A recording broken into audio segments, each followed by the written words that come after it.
করলা পুষ্টিগুণে ভরপুর একটি সবজি। এটি রক্তে শর্করার মাত্রা নিয়ন্ত্রণে সহায়তা করে, হজমে সাহায্য করে এবং বিভিন্ন ভিটামিন ও অ্যান্টিঅক্সিডেন্টের ভালো উৎস। তবে যে কোনো খাবারের মতোই অতিরিক্ত করলা খাওয়াও শরীরের জন্য ক্ষতিকর হতে পারে। অতিরিক্ত করলা খেলে রক্তে শর্করার মাত্রা অস্বাভাবিকভাবে কমে যেতে পারে।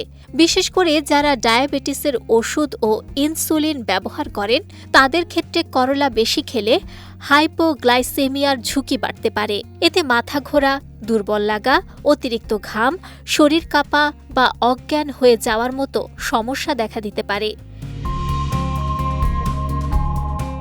এছাড়া অতিরিক্ত করলা খাওয়া কিছু মানুষের ক্ষেত্রে লিভারের উপরও নেতিবাচক প্রভাব ফেলতে পারে। দীর্ঘদিন অতিরিক্ত পরিমাণে গ্রহণ করলে লিভারের কার্যকারিতায় প্রভাব পড়ার আশঙ্কা রয়েছে বলে কিছু গবেষণায় উল্লেখ করা হয়েছে। করলায় প্রচুর আঁশ থাকায় অতিরিক্ত খেলে পেটে অস্বস্তি, গ্যাস, মোচড় দিয়ে ব্যথা, ডায়রিয়া বা বদহজমের মতো সমস্যাও হতে পারে। যাদের হজমের সমস্যা রয়েছে তাদের ক্ষেত্রে এ ঝুঁকি আরও বেশি।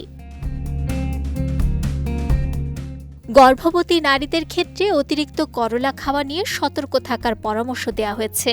বিশেষ করে করলার নির্যাস বা অতিরিক্ত পরিমাণ গ্রহণের আগে অবশ্যই চিকিৎসকের পরামর্শ নেওয়া উচিত। এছাড়া প্রাণীদের উপর করা কিছু গবেষণায় দেখা গেছে অতিরিক্ত করলার বীজ বা রস প্রজনন হরমোনে প্রভাব ফেলতে পারে। যদিও মানুষের ক্ষেত্রে এ বিষয়ে আরও গবেষণা প্রয়োজন, তবুও অতিরিক্ত গ্রহণ না করাই ভালো।